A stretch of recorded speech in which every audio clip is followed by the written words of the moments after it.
YouTube. Uh, Thought I'd talk about writing inmates, accepting phone calls from inmates, visits, all that. But before I do, if you're new, hit that subscribe button. Share. Hit your notification so you'll know when the next one is coming up. But and make a comment. I'll answer all comments. It may take me a while on some of them, but I get to all of them. All right, let's go.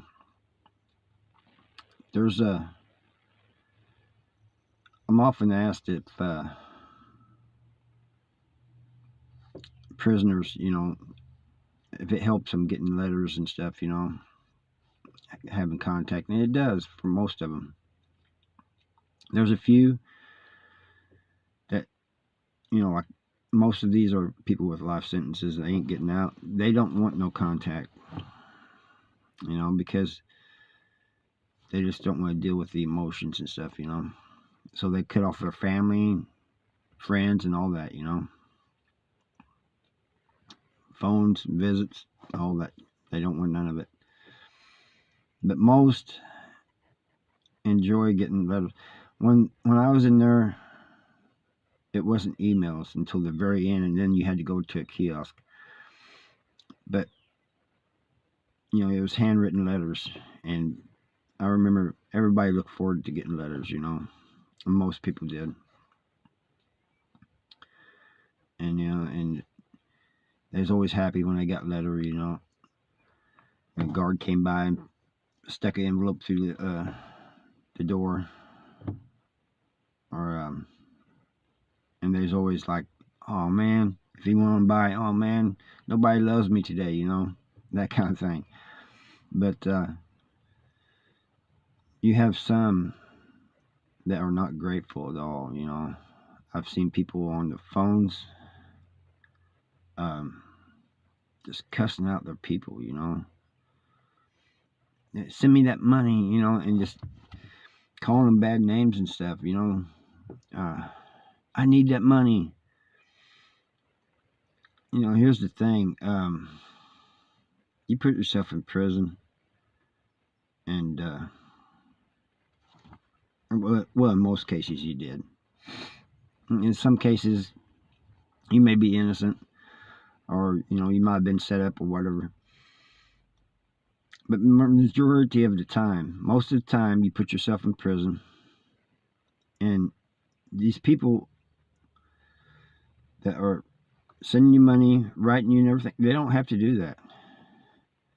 So it always aggravated me that prisoners were not appreciative of people sending them money, writing them and everything. I always was. I mean, I was very grateful to my family and friends and anybody else who may want to write me, but there was so many people. I mean, I've seen them get like they're trying to threaten them over the phone, so if they don't send money, what are you going to do? And then you got others that give this sob story, if and in some cases it may be true. If I don't pay this debt off, they're going to get me. My life is going to be in danger. Most of the time, they're just saying it to try to get their people to send money. In some cases, it's true though. They went and got themselves in debt, and I'm telling you what, you go in debt, you got to pay. You got to pay. And if they beat the person's ass that owed them, he's still going to owe them. And, some of these people coming in nowadays think, well, he beats my ass, whatever, it's squash. No, it's not. You still owe that money, especially if it's a lot, But you gotta be careful about getting on the phones too, in South Central Correctional Center now, like in 5 and 6 House, and people are fighting over the phones. So it's not like you can just walk up and get on the phone. And I know this because I know people there, and they're telling me about this. See, there's a 15-minute phone call that you get. If you get on the phone, you got 15 minutes. Then it's rigged up so you have to wait an hour. You cannot make another phone call for an hour. But what people are doing, they're getting on the phone for 15 minutes, and then they're using their partner's PIN and getting on there for another 15 minutes. So it's they're staying on there a lot longer. So there's fights and stabbings and everything else over the phone. So you people that may be going to prison, I hope to God you're not, but if you are, keep things like that in mind. You just can't. And in some places the phones are controlled. You may have one group of people controlling phones over here and one over here, and you just can't walk up on any phone. So you gotta keep that in mind. Visits, like I said, some people don't refuse to visit. I never refused to visit. It's my family coming up, and sometimes friends, distant relatives and stuff, but I never refused them, but it's a roller coaster, because on visit day, the day, let's say your people say, excuse me, let's say your people say, well, we're coming up this weekend. Well, with me, I knew they was coming up pretty much every weekend unless they said otherwise. But let's say, they said we're coming up this weekend. Then you're waiting, and as it gets closer, and then on the day that the visit's supposed to happen, this is especially true for people who don't hardly get visits, and the visits they do are coming from like out of state or something. You get ready for the visit, and you're sitting around waiting for your name to be called.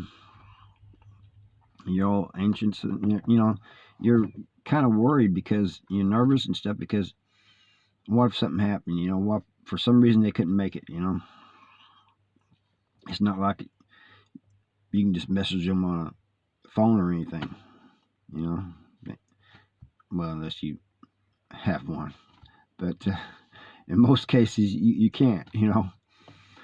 And you ain't got cell phones or smartphones in prison, but you can't like message them right away and find out. You can go and get on the phone, maybe call them if you're able to, if they're late or something, But all right, then you get your visit. They call your name, so you go all the way up to the visiting room. In some places it's kind of a long walk, You're kind of in a hurry, You get up there and you get strip searched. You take all your clothes off. It makes you lift your stuff up, lift your arms up, run your hand through your hairs, open your mouth, turn around, squat and cough and all this and that. And then you put on these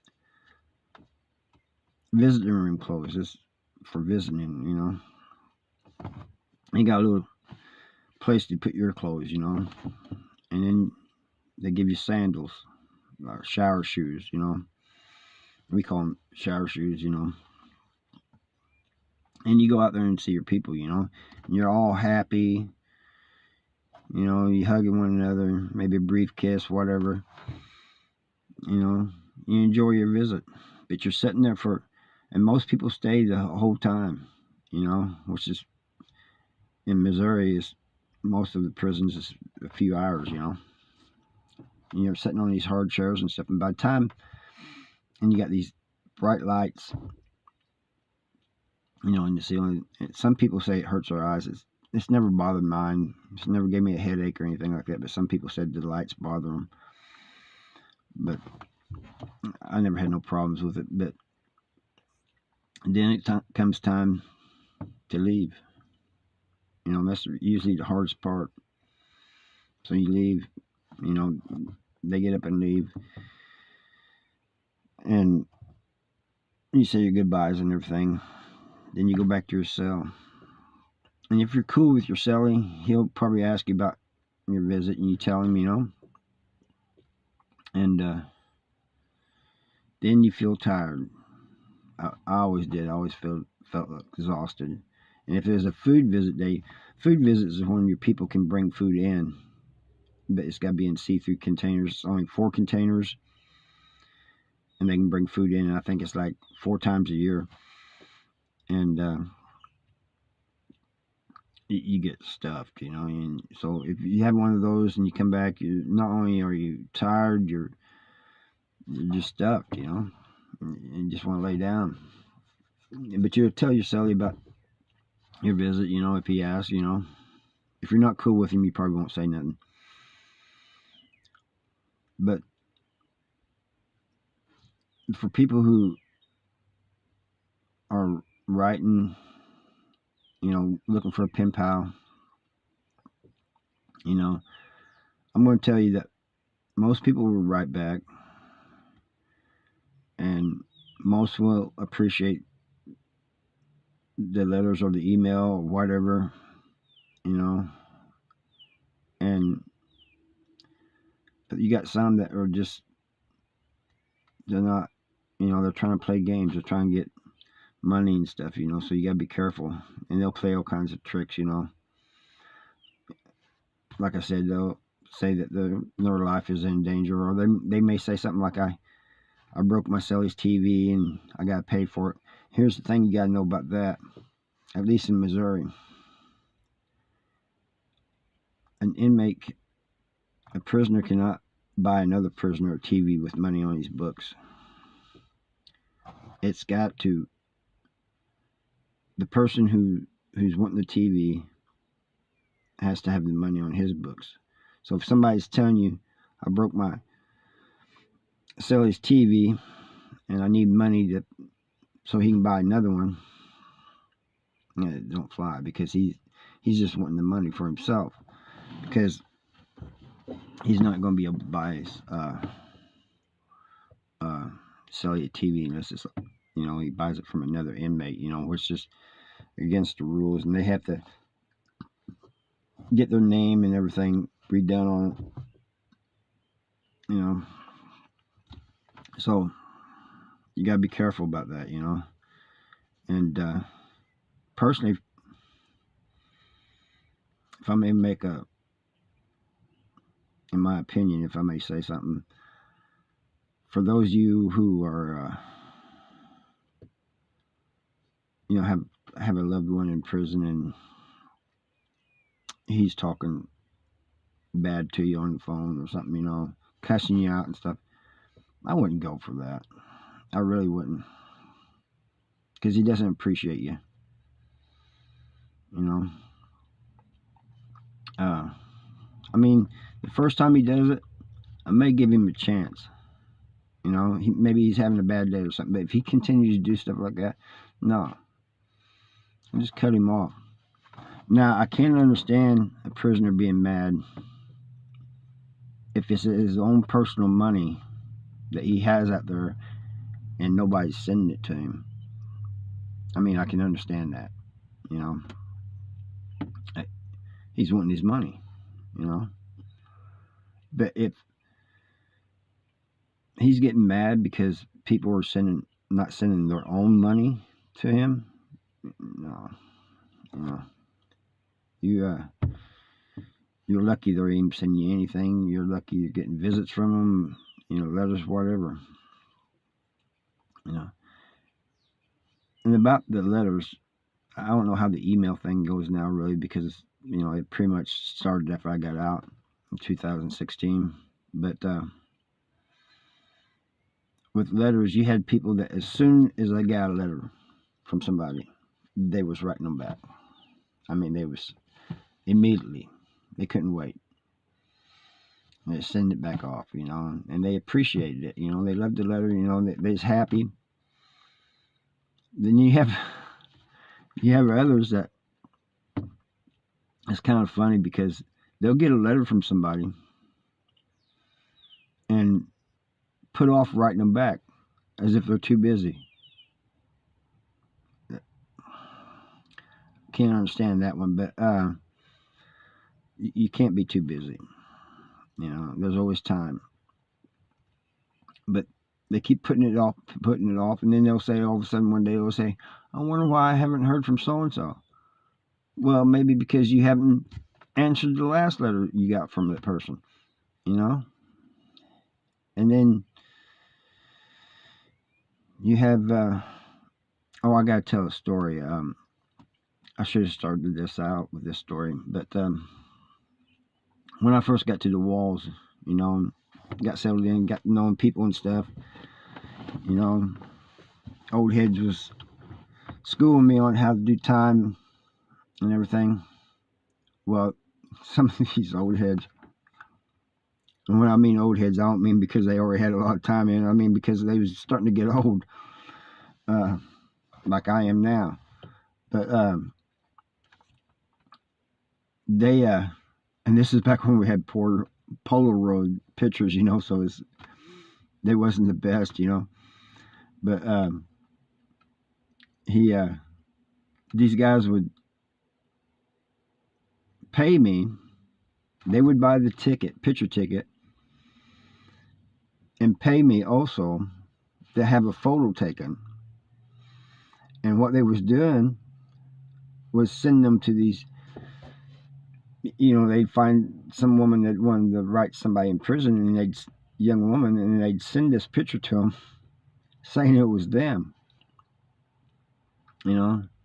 And, you know, back then it was easy to do, you know. It was harder to find out what somebody looked like and stuff, you know. So, I mean, after a while, I got to thinking, man, this is wrong. So I told these guys that, you know. They said, well, it's all right, you know, we understand. But they said, you already get in on this. This is a hustle, man. I said, no, you know. I said, I got people out there, you know. I got people looking out for me. And they said, well, whatever, you know. But I could not believe that, you know. And so you're 45, 50, 55, maybe even 60 years old, and you're sending a photo of somebody who's 20 and saying it's you, you know. So that was and just for the record, I felt real bad for doing that, you know. It bothered me, so I stopped, you know. But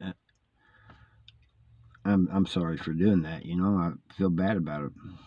But that's just one of the things that prisoners do. I don't know if they still do that, but they used to, you know. Anyway, that's all I got for you today. And thank you for your time. Thank you for watching. And see you next time. Bye.